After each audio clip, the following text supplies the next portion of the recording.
하신 하나님이시다 하는 것이 저 여러분들의 신앙 고백 아닙니까? 하나님께서 천지를 말씀으로 창조하신 분이시다. 그것이 저 여러분들의 드리는 신앙 고백의 가장 중요한 부분입니다. 그리고 우리 하나님은 지금도 만물의 주인이시라는 겁니다. 만물의 주인이 우리 하나님이시다. 그 하나님께서 그 만물의 주인이신 창조주이신 하나님께서 지금도 이 역사를 주관하시는 분이시다 하는 것이 저 여러분들의 신앙 고백 아닙니까? 그런 고백을 우리가 매일처럼 하나님께 드리고 있기 때문에 우리 마음속에는 질문이 올라오는 겁니다. 천지를 창조하신 하나님께서, 만물의 주인이신 하나님께서, 그러면서 우리 마음속에 내뱉지 못하는 질문들이 우리 입술에서 맴돌지 않나 하는 생각이 듭니다. 왜 천지를 창조하신 하나님께서, 만물의 주인이신 우리 하나님께서 왜 이렇게 나로 하여금 쪼들리게 하시는가 하는 그런 질문이 사실은 있는 겁니다. 넉넉하게 얼마든지 풍요롭게 나에게 부어주실 수도 있는데, 아니 온 세상에 넘치도록 부어주실 수 있는 분이 우리 하나님이신데 왜 이렇게 쪼들리게 하실까 하는 것이 사실은 우리 마음속에 있는, 참 우리 입술에 맴도는 질문이 아닌가 하는 생각이 듭니다. 병든 자를 얼마든지 고칠 수 있고 치유하실 수 있는, 죽은 자를 살리실 수 있는 분이 우리 하나님이신데 나의 아픔을, 내 고통을, 내 질병을 왜 그냥 보고만 계시는가 하는 것이 사실은 우리 마음속에 내가 믿는 나의 하나님이 천지를 창조하신 하나님이라고 내가 고백하기 때문에, 만물의 주인이신 분이 우리 하나님이시라고 내가 고백하기 때문에, 지금도 역사를 주관하시고 다스리시고 그 창조의 능력이 지금도 여전하심을 내가 입술로 고백하기 때문에 그런 질문이 우리 속에 사실은 나오지 않을 수 없는 것이지요. 사실은 이런 고민을 우리만 한 것이 아니고 아주 역사상에 아주 천재적인 소설가도 이런 고민을 똑같이 한 겁니다. 러시아의 소설가 토스토예프스키라는 사람도 이런 고민을 똑같이 한 겁니다. 그런데 그가 참으로 죽음 앞에서, 그 모의 총사령까지 당하고 그 죽음 앞에서, 그리고 시베리아의 가장 혹독한 감옥 속에서, 가장 흉악범들이 득실거리는 그 시베리아 감옥에서 8년간을 보내면서 오직 어느 여인이 던져준 성경책 한 권 들고 8년을 버티면서 인간에 대한 탐구를 했고, 도대체 하나님은 어떤 분이신가, 인간은 어떤 존재인가 하는 것을 처절하게 고민하면서 이런 문제를 사실은 똑같이 고민한 그런 사람이 그런 작가였습니다. 그래서 그 작가는 그 작품을 통해서 그런 우리와 똑같은 이런 고민들을 풀어낸 겁니다. 그 작품 속에 보면 아주 재미있는 그런 장면이 등장합니다. 그 카라마조프가의 형제들이라고 하는 그 책 소설에 그 안에 있는, 책 안에 있는, 소설 안에 있는 또 하나의 극시라고 할 수 있는 그 대신문관이라는 그 극시에 보면 우리의 이런 고민들을 그 천재적인 작가가 성경을 그야말로 수십 수백 독을 해서 그야말로 신약 성경이 뼛속에 녹아있는 작가가 바로 이 작가이거든요. 그러니까 성경을 통해서 하나님을, 인간을 이해하려고 한 겁니다. 그 말할 수 없는 인간의 가장 흉악범들이 모여있는 그 속에서 성경을 붙들고 인간은 누구인가, 하나님 어떤 분이신가를 고민했던 겁니다. 그런 고민 속에서, 그 작품 속에서 그런 우리가 지금 품고 있는 도대체 하나님, 천지를 창조한 하나님, 전능한 하나님, 그런 가운데 고통의 신음 속에 고통하고 있는 우리들의 모습, 이것을 비추면서 그 고민들을 그 속에서 그대로 풀어낸 것입니다. 그 극시에 보면 아주 재미있는 장면을 설정해서 이 문제에 대한 대답을 주고 있습니다. 그 보면 이 중세기에, 스페인의 16세기에 엄청난 종교 재판이 자행되던 그런 때를 배경으로 합니다. 그러니까 하루에도 뭐 수십 명씩 그냥 마녀 사냥을 하듯이 이단으로 몰아서, 유대인이고 그냥 이단의 죄를 뒤집어 씌워서 수많은 사람들을 하나님의 이름으로 죽였던, 처형했던 그런 종교 재판소. 어느 여름밤에 수없는 사람들이 종교 재판소에서 처형되고 다음 날에 예수님이 그 현장에 찾아오신 겁니다. 그 종교 재판을 하고 있는 현장에. 근데 그 재판을 주관하고 있던 대신문관이 그리고 함께 있는 사람들이 예수가 걸어오고 있는 것을 발견한 겁니다. 모두 다 저분이 예수라는 것을 다 발견한 거예요. 그런데 그 예수를 잡아서 어떻게 바로 감옥에 쳐넣었습니다. 1500년 만에 찾아오신 거예요. 왜? 십자가 1500년 전에 이제 십자가 못 박혀 계신 그 예수께서 지금 종교재판 16세기 열리고 있으니까 1500년 동안 보지 못해 그 예수가 지금 걸어오고 있는 겁니다. 근데 그 예수님을 인주를 정확히 알았던 사람들은 그 예수를 감옥에 쳐넣었습니다. 그러면 대신문과 예수를 찾아가서 신문하듯이 예수에게 따져 묻습니다. 당신은 실패했다는 겁니다. 실패한 당신이 왜 다시 찾아왔느냐는 거예요. 뭘 실패했는가? 당신이 실패했기 때문에 우리가 1500년 동안 우리 교회가 실패한 당신을 대신해서 지금 이렇게 다시 교회를 세우고 있는데 실패한 당신이 왜 다 찾아왔느냐는 겁니다. 그래서 실패한 당신은 필요 없으니까 감옥에 쳐넣은 겁니다. 뭘 실패했는가?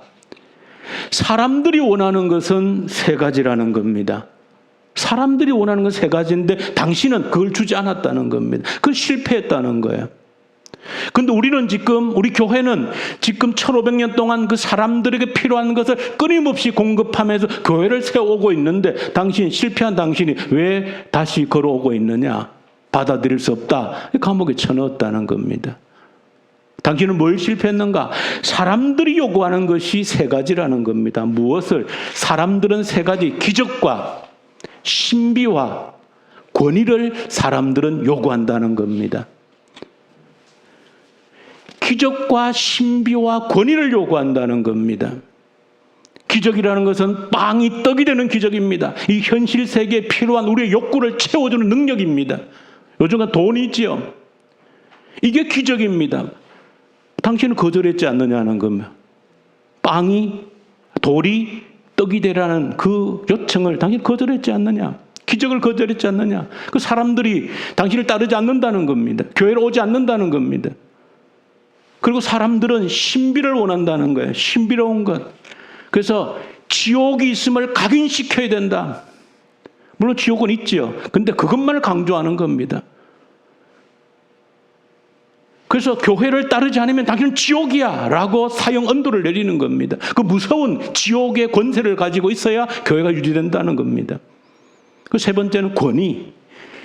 교회에 도전하는 자들은, 교회에 불복종하는 자들은 그 지금 종교재판에서 그냥 바로 처형을 시키는 겁니다. 모두 다 이단의 죄를 몰아서. 이 교회의 권위라는 겁니다. 교회에 불복종하는 자들은 엄벌을 내려서 교회의 권위를 유지해야 사람들이 교회로 온다는 겁니다. 당신은 다 포기했다는 겁니다. 그래서 우리가 지금 당신이 실패한 것을 다시 일으켜 세우기 위해서 이렇게 밤낮으로 애를 쓰고 있는데 왜 지금 뚜벅뚜벅 걸어오냐는 겁니다. 그러면서 이런 말을 합니다. 당신이 기적을 행했더라면, 사람들이 그토록 요구하는 빵을 던져주었다라고 하면, 마음껏 배부를 빵을 던져주었다라고 하면 더 이상 혁명도 없었다는 겁니다. 그러니까 그 도스토옙스키가 살던 그때가 바로 혁명의 시기죠. 공산주의 혁명이 전 세계를 휩쓸던 그런 때거든요. 혁명이 왜 일어났습니까? 배가 고프다는 것이지요. 먹을 것이 없다는 것이지요. 그러니까 당신이 떡을 만들어서 풍성하게 주었더라면 이런 혁명도 없었을 거라는 겁니다. 그리고 도둑질하는 그런 비극도 없었을 거라는 겁니다. 그리고 자식이 부모 앞에서 굶어 죽어가는 그런 비극을 보고 통곡하는 일도 없었을 거라는 겁니다. 당신이 기적을 거절했으므로 교회는 실패했다는 거예요. 근데 당신이 그 실패한 것을 우리 교회가 2500년 동안 이렇게 몸부림치면서 다시 세우려고 하는데 실패한 당신이 왜 오냐는 겁니다. 다시 예수를 감옥에 가두어 버렸다는 겁니다. 자, 이런 장면을 우리가 보면서 정말로 예수는 실패했는가? 또 만약에 글쎄요, 오늘 500년이 더 지났죠. 지금 이 교회에 예수님이 걸어오시면 어떤 대접을 받을까요? 야, 예수님 말씀대로 했더니 정말로 됩디다. 예수님 감사합니다. 그럴까요? 예수님이 하신 말씀대로 순종했더니 정말로 교회가 교회다워집디다. 그렇게 고백할 수 있을까요? 어쩌면 중세 그 종교재판에서의 현장의 모습과 어쩌면 오늘 이 시간에 한국교회에, 아니 이 세계교회에 예수님이 뚜벅뚜벅 걸어오신다면 어쩌면 대신문관 같은 그런 똑같은 말을 예수님께 하지 않을까 하는 생각이 듭니다. 왜 그러셨습니까? 창조자이시라면서요. 만물의 주인이시라면서요. 그런데도 왜 이렇게 쪼들리게 하시고, 왜 이렇게 궁핍하게 하시고, 왜 이렇게 질병에 시달리게 하시고, 고통스럽게 하시고, 아마 그런 억울함을 예수님께 우리가 쏟아내어 놓지 않았겠는가 하는 그런 생각을 하는 것입니다. 그럴 때 우리가 한번 다시 질문을 던져 보아야 되는 겁니다. 예수님께서 왜 돌로 떡을 만드는 그 기적을 거절하셨는가 하는 것이죠. 얼마든지 그렇게 하실 능력이 있는데 왜 거절하셨느냐는 겁니다. 그 해답을 사실은 이번 주에 우리가 이사야서를 쭉 묵상해 오면서 그런 해답들을 우리가 발견하게 되는 겁니다. 하나님께서 무엇을 원하셨기 때문에, 어떤 것을 원하셨기 때문에 하나님께서는 돌로 떡을 만들어서 우리에게 부족함이 없도록 부어주시는 것을 거절하셨는가? 거절하셨다면 하나님이 더 중요하게 여기시는 것이 있었다는 것입니다. 우리 하나님께서 능력이 부족해서, 떡을 만들 능력이 없어서 못하셨다라고 하면 오늘 저와 여러분 이 자리에 앉아있을 이유는 없는 것이죠. 아무런 능력이 없는 그분 앞에 우리가 이 자리에 앉아서 기도하고 예배한다는 것은 아무런 의미가 없는 것입니다. 그런데 이 자리에 저 여러분들 앉아있는 것은 능력이 있으신 분께서 지금도 떡을 얼마든지 만들어서 우리에게 넉넉히 부어주실 수 있는 분께서, 나의 모든 질병을 고칠 수 있는 분께서, 내 모든 문제를 지금 당장 다 풀어 해결할 수 있는 그 능력, 우리 하나님께서 그렇게 하지 않는다면 이유가 있지 않느냐는 것이죠. 하나님께 더 중요한 이유가 있지 않느냐 하는 것이죠. 그 이유들을 이번 주 우리가 함께 묵상했던 이사야서의 말씀 속에서 그 해답을 우리가 찾을 수 있다 하는 것입니다.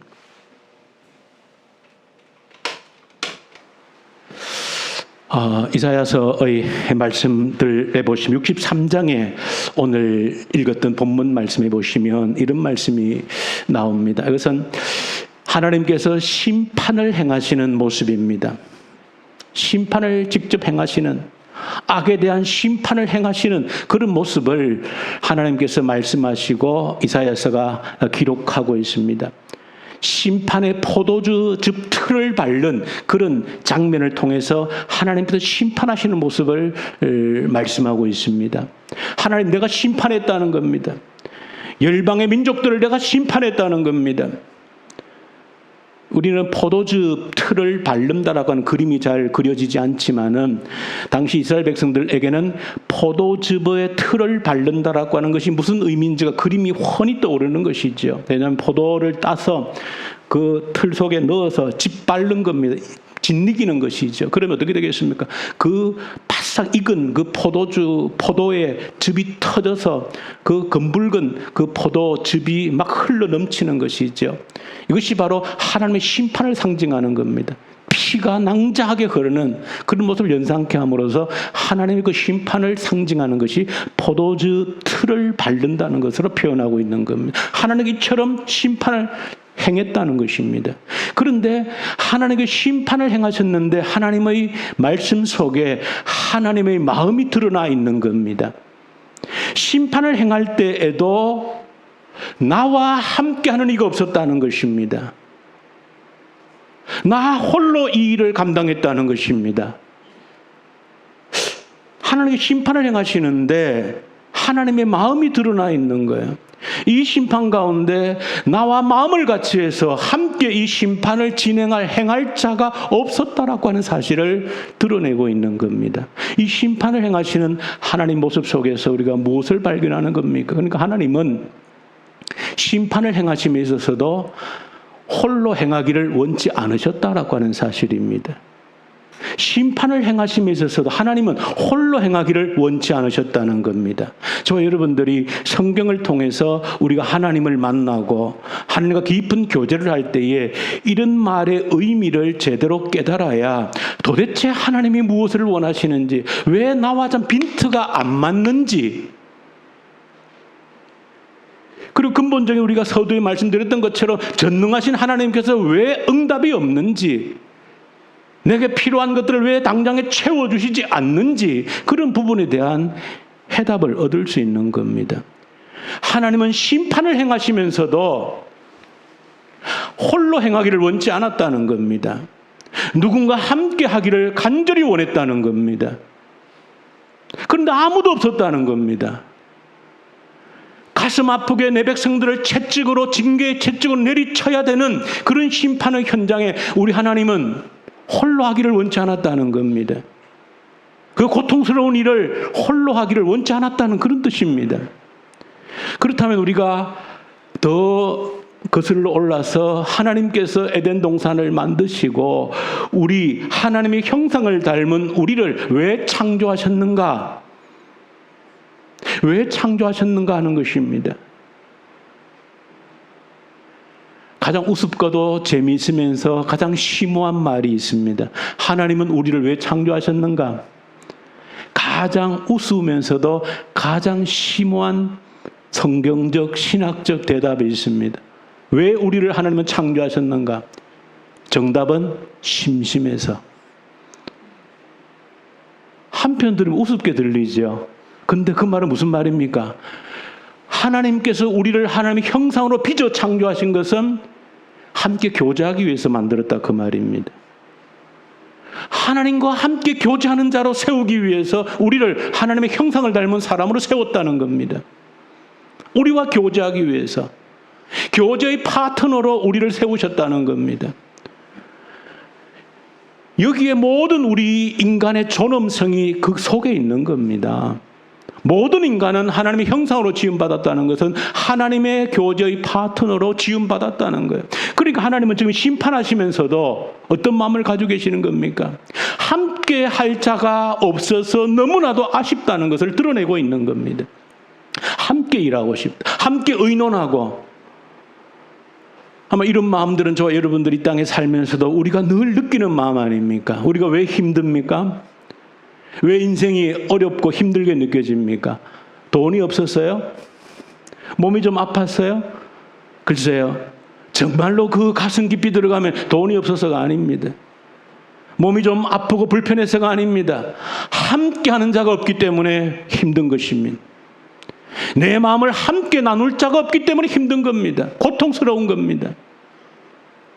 아무리 내가 경제적으로 어려워도, 아무리 내가 육신적으로 좀 고달픈 일이 있고 내가 몸에 아픔이 있어도 내 마음을 나눌 수 있는, 함께 할 수 있는 자가 있으면 이겨낼 수 있는 겁니다.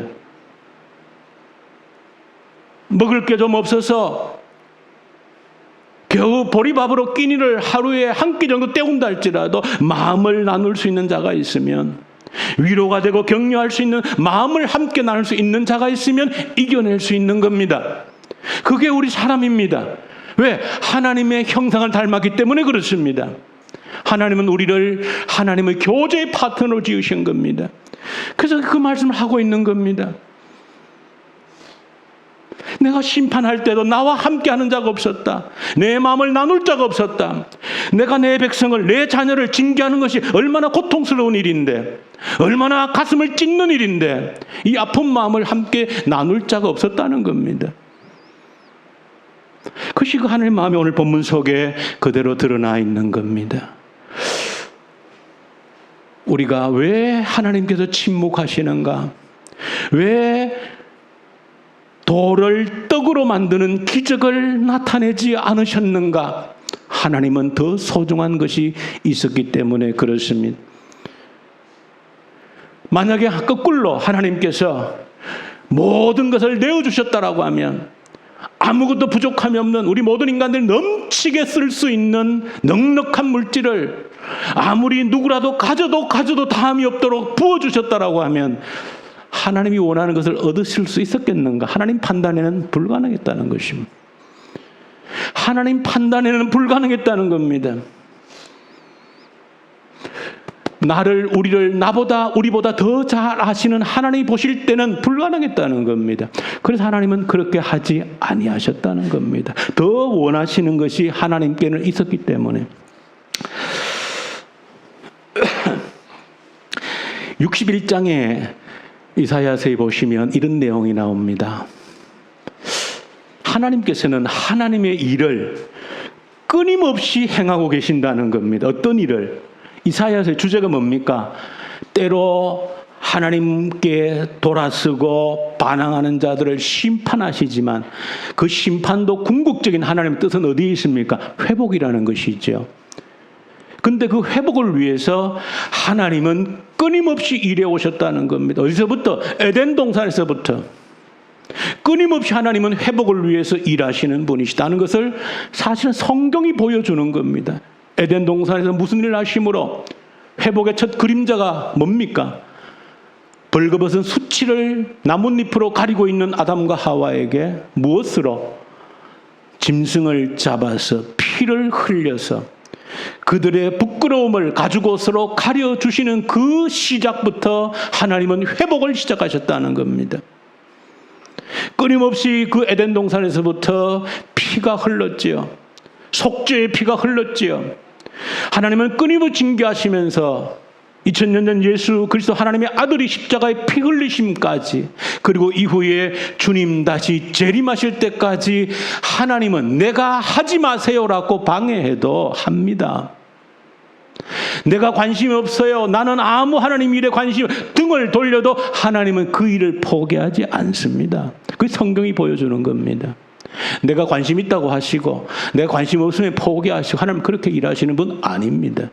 끊임없이 사람들이 관심을 두든 두지 않든 하나님은 하나님의 회복을 위한 일을 주님 다시 오실 때까지 하실 겁니다. 하나님은 우리와 상관없이 일하시는 분이십니다.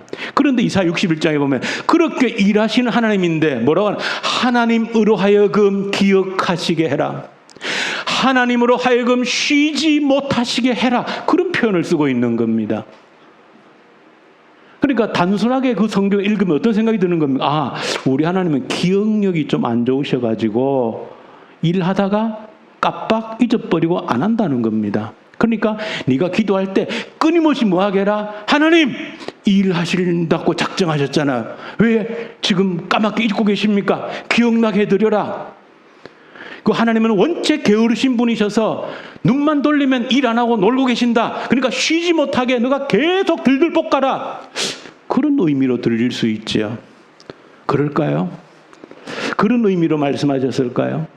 하나님은 우리가 기억시켜 드리지 않으면 잊어버릴까요? 하나님은 내가 쉬지 못하도록 들들 볶지 않으면 게을러서 늘 놀고 계실까요? 아닙니다. 말씀드린 것처럼 에덴 동산부터 주님 재림하실 때까지 나와 상관없이 우리 하나님은 회복의 그 일을 하시는 분입니다. 그런데 왜 그 하나님으로 하여금 기억나시게 하라, 쉬지 못하시게 하라, 그 말의 뜻이 뭐겠냐는 겁니다. 너에게 주신 기회를 잡으라, 그 말입니다. 너와 함께 일하고 싶다, 그 말입니다. 하나님 저 여기 있어요, 내가 함께 일하기 원합니다, 그 이야기를 하라는 거예요. 왜? 하나님이 그게 소원이기 때문에.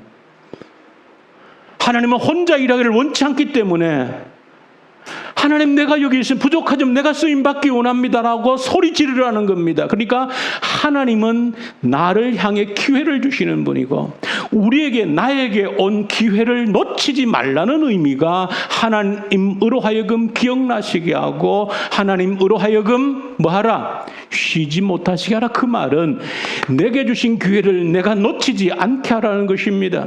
내가 관심 없어도 내가 기회를 부여잡지 않아도 하나님은 일하십니다. 누구를 붙들어서라도 일하십니다. 나와 아무런 상관없이도 하나님은 주님 다시 재림하실 때까지 그 일을 하시는 분입니다. 근데 하나님 그 말씀은 너가 기회를 부여잡으라는 겁니다. 왜? 하나님은 정말로 나와 우리와 손잡고 일하기를 기뻐하시기 때문이라는 겁니다. 기뻐하시기 때문이라는 겁니다. 혼자 일하기를 원치 않는다는 겁니다. 할 수만 있으면 나의 손을 잡고 나와 의논하고 나와 생각을 교류하고 그렇게 일하고 싶다는 겁니다. 그것이 하나님이 일하고 싶은 방법이라는 겁니다. 그 말을 그렇게 성경에서는 61장에서 기록하고 있는 거예요. 우리가 이번 주에 읽었던 64장, 65장에 보시면 그 내용이 더 적나라하게 드러납니다. 64장, 65장에 보시면 64장은 이사야 선지자가 하나님께 올려드리는 기도문입니다. 그 기도문 속에 어떤 기도를 이사야가 올려드립니까? 원하건대 주는 하늘을 가르시고 강림하셔서 산들이 주 앞에서 진동하기를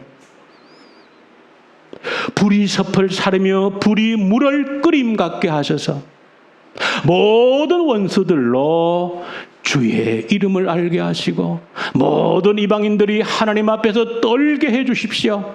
이런 기도를 이사야가 하나님께 올려드리는 겁니다. 정말로 하늘을 가르치고 강림해 주십시오. 이 황폐한 땅에 예루살렘이 황폐했고 시온이 황폐해졌고 함께 모여서 예배드리던 이 하나님의 성전이 이렇게 황폐해졌나이다. 이제는 직접적으로 하나님께서 강림하시지 않고서는 일이 될 수 없습니다. 하나님이여 강림하십시오. 직접 인자하십시오. 그런 기도를 올려드리고 있는 겁니다. 사실 우리가 올려드려야 될 기도가 이 기도인 것이죠. 우리의 땅이, 우리의 처지가 너무나도 황폐해 있지 않느냐는 것이죠. 하나님은 일하는 방법이 두 가지입니다. 간접적으로도 일하시고 직접적으로도 일하시는 분입니다. 예를 들면 선교지에서는 정말로 모든 환경이 너무 열악한 선교지에서는 특별히 예를 들어서 어떤 치유가, 직접적인 치유가 잘 일어납니다. 왜 의료 시설이 없고 약국도 없고 아무것도 없기 때문에 그런 현장에서는, 그 선교 현장에서는 직접적인 치유가 잘 일어납니다. 그게 하나님이 직접 개입하셔서 일하시는 겁니다. 근데 뭐 우리나라처럼 의료 시설이 잘 발달되어져 있고 뭐 약이 잘 되어 이런 데서는 의사를 통해서, 병원을 통해서 치유합니다. 이 간접적인 치료인 겁니다. 이것도 의사를 통해서 치유하는 것도 하나님의 치유인데 간접적인 치유인 겁니다. 누구를 통해? 의사의 손을 통해서, 약을 통해서 하나님이 치유하시는 겁니다. 근데 이사야서는 기도할 때 하나님의 직접적인 개입을 요청하고 있는 겁니다. 왜? 지금 이 땅이 너무 황폐했기 때문에 그냥은 안 된다는 거예요. 직접 하나님께서 하늘을 가르치고 강림해 달라는 겁니다.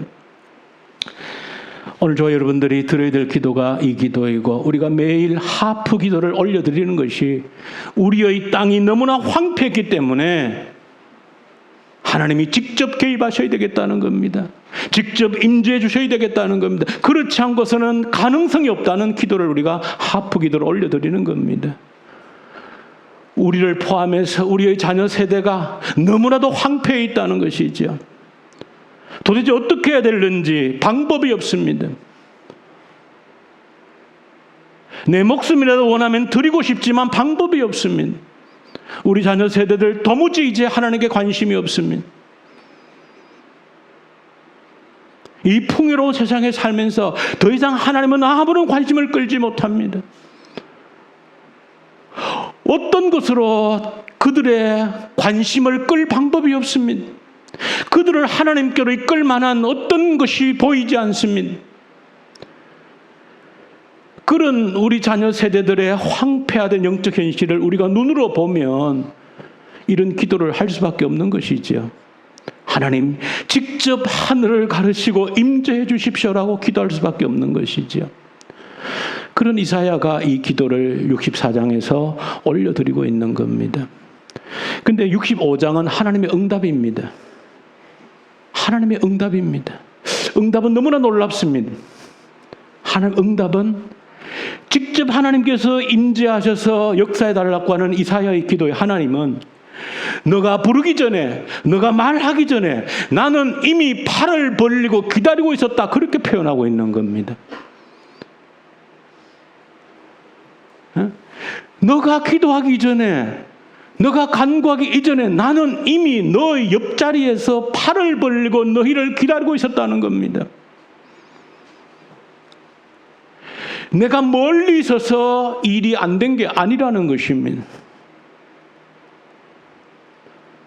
우리는 늘 사실은 저 여러분 이 땅에 사는 동안에는 사실은 이게 오염된 생각들이 많이 있습니다. 특별히 우상을 섬기는, 이방신을 섬기는, 귀신을 섬기는 그런 습관들에 저도 모르게, 여러분들도 모르게 많이 오염되어져 있습니다. 그러니까 귀신들이, 무당들이 그 자신들이 섬기는 신을 불러들이기 위해서 어떻게 합니까? 온갖 지성을 다 썼죠. 구설하고. 왜 그렇습니까? 멀리 있는 신을 초청하기 위해서는 할 수 있는 모든 걸 다 해야 되는 겁니다. 그래야 그 귀신을 달래어서, 을내어서 초청할 수 있는 겁니다. 근데 알게 모르게 우리도 하나님을 섬기면서 그런데 좀 익숙해진 측면들이 있습니다.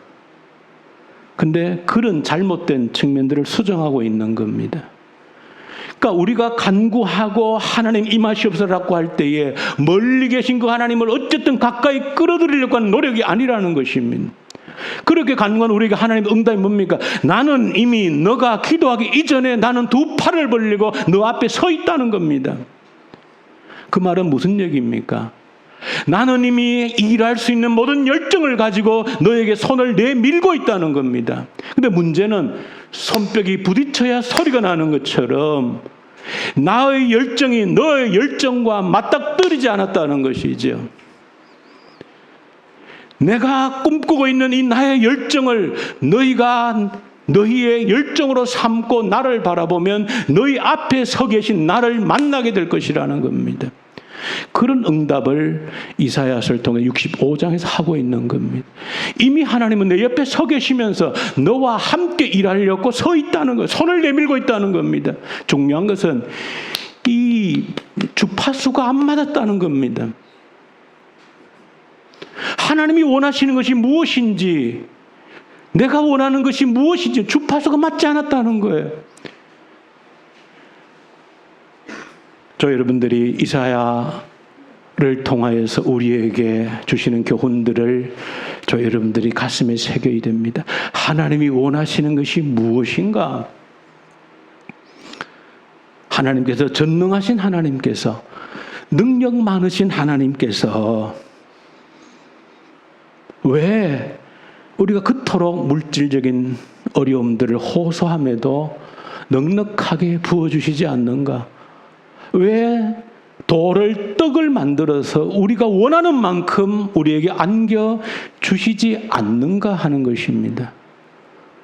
그것을 주실 수 있는 능력이 없어서가 아니라 하나님이 더 원하시는 것이 있다는 것입니다. 너의 마음을 원한다는 것입니다.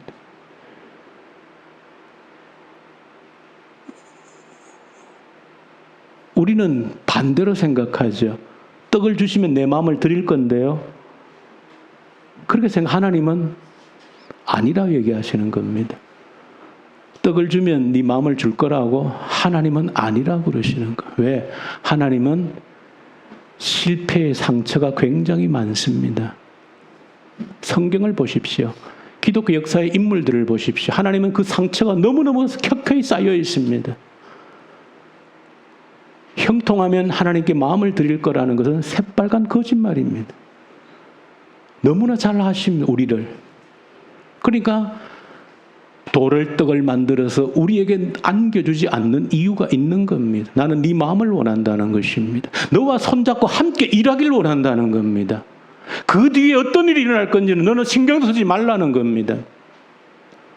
나는 전적으로 너의 마음을 원하고 너와 손잡고 심판도 함께 하고 싶고 내 아픔도 함께 나누고 싶고 나의 기쁨도 함께 나누고 싶다는 네 마음을 원한다는 겁니다.